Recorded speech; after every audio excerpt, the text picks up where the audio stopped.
سے متعلق میرا موضوع بھی معاشرہ ہے. میں چند ایک باتیں آج پیش کرنا چاہتا ہوں. آج رات دنیا میں تحولات آ رہے ہیں، معاشرے بدلیں گے اور ان معاشروں کے اندر بڑے بڑے حالات رونما ہوں گے. میں نے کہا تھا اسٹاک مارکیٹ کے متعلق کریش ہوگی، 2 مرتبہ کریش ہوئی، ابھی بھی وہ کریش ابھی تک نہیں آیا جو ہونے والا. بہت بڑا بحران اور بڑے بڑے بحران. ڈالر ختم ہونے جا رہا ہے. آج بہت سے لوگ تمسخر کرتے ہیں، مذاق اڑاتے ہیں، ارے یہ مولانا کو اللہ کے پاس سے ہو کے آئے، امریکہ بھی کبھی ختم ہو سکتا ہے، ڈالر کا بھی ختم ہو سکتا ہے. بھائی فرعون سے بڑا ہے، نمرود سے بڑا ہے، شداد سے بڑا ہے. بڑے بڑے ظالمائے ختم ہو گئے. اب یہ ڈالر ختم ہونے جا رہا اور لوگ سمجھ نہیں رہے. امریکہ نے صاف الفاظ میں کہہ دیا ہے. میں پچھلے مہینے جرمنی کچھ جشن مجالس پڑھنے گیا ہوا تھا، برلن میں تھا، تو وہاں پہ ان کے جو سربراہ ہے، سیاسی سربراہ، وہ چانسلر کہتے ہیں، جیسے پاکستان میں وزیر اعظم، وہ چین گیا ہوا تھا جرمنی کا. تو امریکہ نے اس کے سفر سے متعلق کہا جرمنی کو فیصلہ کرنا ہوگا کہ وہ مغرب کے ساتھ کھڑا ہے یا چین کے ساتھ. پوری دنیا میں اب سارے ملکوں کو فیصلہ کرنا ہوگا وہ امریکہ کے ساتھ ہیں یا چین کے ساتھ.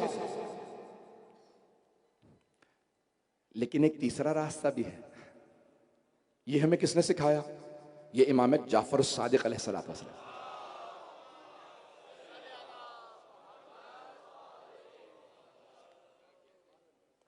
میں بہت زیادہ کھل کے تو نہیں پڑھ رہا ہوں. جب بنو امیہ جا رہے تھے، بنو عباس آ رہے تھے، تو امام نے کہا یہ بہترین حالات ہیں کہ میں دین کی آبیاری کروں، علوم کو پروان چڑھاؤں، شیعوں کی تربیت کروں، تعلیم دوں، مضبوط بناؤں اور آگے بڑھاؤں. وہ آپس میں لڑتے رہے دنیا میں حکومت کی خاطر، امام تربیت کر کے مضبوط بناتے رہے. اب ساری دنیا یہ سوچ رہی ہے ہم یہاں جائیں یا وہاں جائیں، نہ یہاں جاؤ نہ وہاں، اپنے آپ کو مضبوط بناؤ. یہ تشیع کی مضبوطی کا دور ہے. اس وقت دنیا کے اندر اقتصادی بحران، کھانے کا بحران. آپ کو پتا ہے اس وقت پاکستان میں جو سیلاب آیا، سندھ کی اس سرزمین پہ کسان بیج نہیں بو پائے گندم کے. آپ کے ہاں زیادہ تر روٹی کھائی جاتی ہے، ایسا ہی ہے پورے پاکستان میں. دیکھیں ہم مختلف زبانیں بولنے والے یہاں افراد بیٹھے ہیں. میں چہرے دیکھ رہا ہوں، میں دیکھ رہا ہوں مختلف زبانیں بولنے والے ہیں یہاں. اردو بولنے والے، سندھی بولنے والے، پنجابی بولنے والے، پشتو، سرائکی بولنے والے، ان کو دری، گجراتی، کچھی، بے انتہا مختلف زبانوں والے ہیں. ان ہم سب کا پھر بھی ایک اشتراک ہے، پہلے ہم پاکستانی ہیں، اس سے بھی بالاتر ہم مسلمان ہیں. اور اسلام میں ہمارے لیے سب سے بڑا شرف یہ ہے کہ ہم محمد و آل محمد کے ماننے والے. ایسا ہی ہے میرے بھائیوں، میرے بزرگوں، میرے بچوں. تو بیدان گرامی یہ دور ہے کہ جہاں بڑے بڑے فتنے کھڑے ہوں گے. سن لیجئے گا، یہ میری چند گزارش ہے. ان تمام فتنوں کے اندر ہمیں اپنے آپ کو مضبوط کرنا ہے. دنیا کے اندر ایک ٹرانزیشن ہے جہاں پہ نئی کرنسیز آئیں گی. اب ڈالر ختم ہوگا. خود یورپ، امریکہ میں باتیں ہو رہی ہیں کہ نئی کرنسی، ایک نیا کوئی کرنسی انٹروڈیوس کرایا جائے، متعارف کروائی جائے. چین اور روس کی آپس میں مذاکرات چل رہے ہیں کہ ہم ایک نئی کرنسی، اب وہ کچھ کہہ رہے ہیں کہ ڈیجیٹل کرنسی ہوگی جیسے بٹ کوائن وغیرہ ہے. کچھ کہہ رہے ہیں سونے کو لے آؤ. کچھ کہتے ہیں کہ یو این، یہ چین کی کرنسی. کچھ کہتے ہیں نئی کرنسی لاؤ. بے انتہا اختلافات ہیں. اب نئی کرنسیاں آئیں گی 23-24 تک. محسوس نہیں ہوتا کہ ڈالر 24 تک پہنچے گا، 2024 تک نہیں جا سکے گا. اس دوران بڑے بڑے تحولات، تبدیلیاں دنیا میں، جنگ رونما شاید ہوں، دنیا کے حالات بدلیں گے. اور اقتصادی بحرانوں کے ساتھ ساتھ کھانے کا، گوشت کا بہت بڑا بحران آئے گا. چیزیں بہت مہنگی ہو جائیں گی. ابھی بتایا نہیں جا رہا، آپ کے میڈیا پہ تو بالکل کنٹرول ہے، دنیا کے حالات بتائے ہی نہیں جاتے کہ کیا کچھ ہو رہا ہے. ہیٹی کے اندر لوگ کہتے ہیں پیسہ ہے، دکانوں پہ سامان نہیں، نہ کھانے کے لیے روٹی ہے، نہ بریڈ ہے، نہ گوشت ہے. کئی ممالک میں پیسہ ہے، کھانے کو کچھ نہیں ہے بازاروں، دکانوں میں.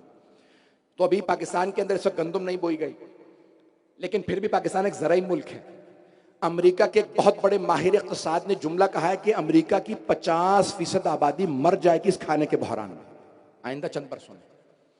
کیوں؟ کیونکہ وہ لوگ محنت نہیں کر سکتے. پاکستان کی 65% آبادی دیہاتوں میں ہے اور باقی افراد زراعت کی وجہ سے یہاں سروائیو کریں گے, بچیں گے. میری باتیں پریشان تو نہیں کر رہی ہیں؟ میں بہت کھل کے پڑھنے والا ہوں, بہت سی باتیں کہنے والا ہوں. یہ تمام بحران آئیں گے سیاسی, نئے ملک بنیں گے, نئے بارڈرز بنیں گے. 1923 میں خلافت عثمانیہ کو ختم کیا گیا تھا, جو ترکوں کی خلافت تھی. ترک حکومت کرتے تھے.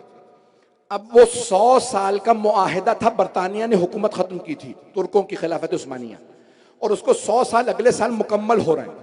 ترکی نے کہہ دیا ہمیں پورا حجاز اور پورا عرب ممالک سارے نہیں چاہیے, لیکن ہمیں مکہ مدینہ کی ایڈمنسٹریشن واپس کر دو. کیا آیا اس پہ اختلافات اور لڑائیاں نہیں ہوں گی؟ میں سیاسی حالات پہ اور نہیں بولتا, ختم. سن لیجئے, یہ تمام بحران آئیں گے لیکن ان کی کوئی حیثیت نہیں ہے, ہمارے لیے ڈرنے کی کوئی ضرورت نہیں. ایک بہت بڑا اور بحران جو شروع ہو چکا ہے, دنیا میں برف کے تودے پگھلنے لگے ہیں. سب سے بڑا برف کا جو تودا ہے نا وہ ہے انٹارکٹیکا میں, قطب جنوبی میں, اور اس کے بعد یہ ہمالیہ اور کوہ قراقرم, یہ جو پاکستان کا پورا پہاڑی سلسلہ, یہاں برف پگھل رہی ہے. برف کے پگھلنے سے سیلاب آتے ہیں جو پاکستان میں آیا, کیونکہ انسانوں نے دنیا کے اندر پولوشن بڑھا دی ہے. انسانوں نے دنیا کے اندر آب و ہوا کو آلودہ کر دیا. سب سے زیادہ چین, ہندوستان, امریکہ, یورپ, ان کے پاس فیکٹریاں زیادہ ہیں, یہ کر رہے ہیں آلودہ. اور سب سے زیادہ متاثر ہونے والے ملکوں کے اندر پاکستان بھی ہوگا. انڈونیشیا دنیا کا 4تھی بڑی آبادی ہے. انڈونیشیا مسلمانوں کی سب سے بڑی آبادی, پہلا چین, ہندوستان, امریکہ, پھر انڈونیشیا آبادی کے لحاظ سے. انڈونیشیا کا جکارتہ دارالخلافہ ہے. 2024 میں جکارتہ ختم ہو رہا ہے اور نیا کیپٹل بن گیا جس کو تعمیر کیا جا رہا ہے. کیوں؟ کیونکہ جکارتہ پانی کے نیچے چلا جائے گا. دنیا کے بہت سے ممالک, کیوں؟ برف پگھلے گی تو سمندر کی سطح بڑھ جائے گی, اوپر آ جائے گی. جن شہروں کو سب سے زیادہ متاثر جو ہوں گے ان میں سے کراچی بھی ہے. اور بڑے بڑے سائنسدانوں نے لکھا ہے کراچی کے لیے, ہمیں سمجھ نہیں آتا کہ یہاں سونامی کیوں نہیں آتی, یہاں طوفان کیوں نہیں آتے. سارے سمندروں کی سونامیاں کراچی کی طرف آتے ہوئے پلٹ جاتی ہیں, دائیں بائیں ہو جاتی ہیں. انہیں کیا پتا یہاں عبداللہ شاہ غازی ہیں.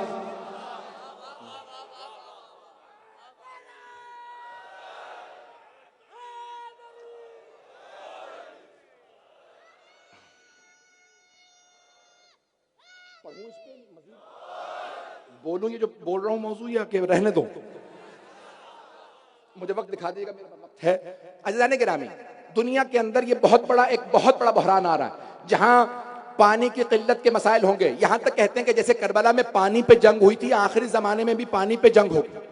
میں اکتوبر میں نجف اشرف میں تھا, زیارات پہ عراق میں تھا, تو ایک کینیڈا سے وفد آغائے سستانی سے ملاقات کے لیے گیا اور ان سے کہا کہ دنیا کے حالات خراب ہو رہے ہیں, کھانے کا بحران آ رہا ہے, سیاسی بحران آ رہے ہیں, کھانے کی قلت ہو رہی ہے, جنگیں ہونے والی ہیں, یہ ہوگا وہ ہوگا, ہم اپنے آپ کے لیے کون سی دعا پڑھیں کہ ہم بچیں. تو انہوں نے ایک جملہ کہا, سب تک پہنچا رہا ہوں. انہوں نے فرمایا, سید علی حسینی سستانی نے, انہوں نے ایک جملہ کہا سارے شیعوں سے کہہ دو ڈرنے کی ضرورت نہیں ہے, امام صادق کا وعدہ ہے اگر تم ہمیں مانتے رہو گے حالات میں تم بچتے رہو گے, لیکن شرط ہے ایمان, شرط ہے ولایت. اہل بیت علیہ السلام کی ولایت پہ قائم رہے. آخری زمانے میں ایمان ضائع ہوگا, لوگوں کا عقیدہ خراب ہو جائے گا, لوگ دور ہو جائیں گے دین سے, اللہ کا انکار کر دیں گے, رسول خدا صلی اللہ علیہ وسلم کا انکار کر دیں گے, دین کا انکار کریں, قرآن کا, اہل بیت کا. یہ وہ زمانہ جہاں دین کو سب سے زیادہ مضبوطی سے تھامنا.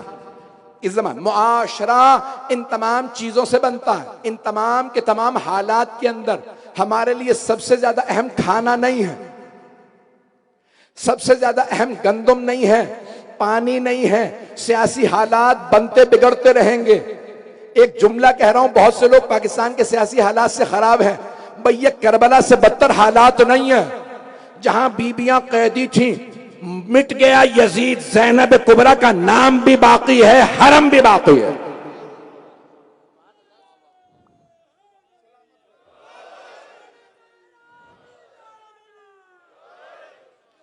میں یہ جملے جو کہہ رہا ہوں عزیزان گرامی، ان تمام حالات کے اندر ایمان، کربلا،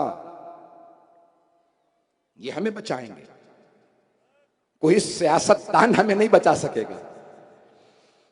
تمام دنیا کے سیاستدان جمع ہو کے ایک طرف کھڑے ہو جائیں، تمام دنیا کے دولت مند پیسہ ایک طرف، تمام دنیا کا میڈیا جمع ہو کے ایک طرف کھڑا ہو جائے اور تینوں کہیں کہ ہم بچائیں گے، یہ نہیں بچا سکتے. بچائیں گے تو محمد و آل محمد بچائیں گے. یا علی آپ سلامت رہیں. جب میرے بزرگ نعرہ لگاتے ہیں تو میرا خون دگنا ہو جاتا ہے. عزیزان گرامی، ہم حضرت حبیب ابن مطہر کے ماننے والے ہیں، ہم حضرت مسلم ابن اوسجا کے ماننے والے. میں یہ تمام حالات اس لیے بتا رہا ہوں تاکہ اگر کسی اور کی زبان سے سنیں گے تو کہیں پریشانی لاحق نہ ہو جائے. سنیے، بڑی بڑی یہاں پہ میں جانتا ہوں تحقیق کرنے والی شخصیات موجود ہیں. توقیع مبارک 12ویں امام علیہ السلام کی، اللہم صلی اللہ محمد علیہ، 12ویں امام علیہ السلام کی دستخط میں موجود ہے: اے میرے شیعو، تم کئی مرتبہ اسی شاخ کو کاٹ دیتے ہو جس پہ تم بیٹھے ہوئے ہوتے ہو، بچتے صرف اس لیے ہو کہ ہمیں مانتے ہو. ہم تمہیں بچا لیتے. ہم بڑی بڑی غلطیاں کرتے ہیں، بڑے بڑے گناہ کر جاتے ہیں. میں یہ نہیں کہہ رہا کرتے رہے، نہیں، توبہ کریں، ایک دوسرے کی دشمنی نہ کریں. لیکن ان حالات میں اگر کوئی ہمارے لیے امید ہے تو صرف ہمارے ہی لیے ہے. باقی سب کو تاریکی نظر آ رہی ہے، ہمیں نور نظر آ رہا. معاشرہ آج بڑے تشدد کا شکار ہے، بڑے بڑے مسائل کھڑے ہو رہے ہیں. پاکستان میں حالات ان تمام حالات کے باوجود بھی اگلے 1-2 برس میں بہت بہتر ہوں گے انشاءاللہ تعالی. مہنگائی ہے، سب کچھ ہے، لیکن دنیا کے اندر جو ممالک بحرانوں سے گزرنے کے بعد پھر ڈیولپ ہوں گے، ابھریں گے، ان میں سے ایک پاکستان ہوگا. دنیا کی آئندہ جو بڑی بڑی طاقتیں 600 سال سے یورپینز کا، یہ جو آپ لوگ گورے کہتے ہیں، ان کو کیا کہتے ہیں، ان کا راج تھا سیاسی اور اقتصادی لحاظ سے. امریکہ بھی مقامی جو لوگ تھے وہ ریڈینین تھے. یہ جو انگریز ہیں وہاں پہ یہ برطانیہ کے ہیں، آئرلینڈ کے ہیں، فرانس کے، جرمنی کے. 87 برس سے 90 برس سے امریکہ کا ڈالر دنیا میں ریزرو کرنسی ہے. اس سے پہلے برطانیہ کی کرنسی ریزرو کرنسی تھی، اس سے پہلے فرانس کی، اس سے پہلے اسپین، اس سے پہلے ہالینڈ کی، اس سے پہلے پرتگال. 600 سال سے ان کا راج ہے. اب ان کا راج ختم ہو رہا ہے، اب نئے بڑے بڑے دوسرے ملک آ رہے ہیں. اب ہمارے بہت سے سیاستدان، حکمران اور ہمارے جو سربراہی طبقہ ہے وہ ہمیشہ دنیا کی طرف دیکھتا رہتا ہے. غور سے سنیے گا اس بات کو. میرے سارے اپنے نوجوانوں سے، بھائیوں سے، اپنے بچوں سے خاص درخواست ہے، میرے ان جملوں کو بس میں نے اسی پہ تمام کر رہا ہوں مجلس آج کی. سارے ہمیشہ دیکھتے رہتے ہیں اس کی اس کی طرف. اس ملک کی طرف جائیں یہ پیسے والا ہے، اس ملک کی طرف جائیں وہ پیسے والا ہے، اس ملک کے پاس تیل زیادہ ہے وہاں گیس زیادہ، کس کی طرف جائیں. ان ملکوں کی طرف مت جاؤ، اللہ کی طرف جاؤ، رسول اللہ کی طرف جاؤ، علی مرتضیٰ کی طرف جاؤ. یہ وہ خدا نہیں ہے، یہ خدا نہیں ہے، یہ ولایت نہیں رکھتے، یہ طاغوت ہیں، یہ ظلم و جور سے منواتے ہیں. جس بات پہ تمام کرنا چاہتا ہوں، آیا دنیا سے غلامی ختم ہو گئی ہے؟ نہیں. اب غلام بیچے نہیں جاتے، زنجیریں نہیں باندھی جاتی، لیکن اب غلامی کے انداز بدل گئے ہیں. اب کریڈٹ کارڈ کے ذریعے غلام بنایا جاتا ہے، اب بینک اکاؤنٹ کے ذریعے غلام بنایا جاتا ہے، بڑی بڑی نوکریوں کے ذریعے کہ انسان کسی فکر کا، کسی سوچ کا غلام بن جائے. مولا کائنات فرماتے ہیں وَلَا تَكُنْ عَبْدَ غَيْرِكَ وَقَدْ جَعَلَكَ اللَّهُ حُرًّا. دوسروں کے غلام نہ بننا جبکہ تمہیں اللہ نے آزاد پیدا کیا ہے. اور اگر غلام بننا ہی ہے تو محمد و آل محمد کے غلام بنیے، دنیا کے حکمران کے غلام مت بنیے.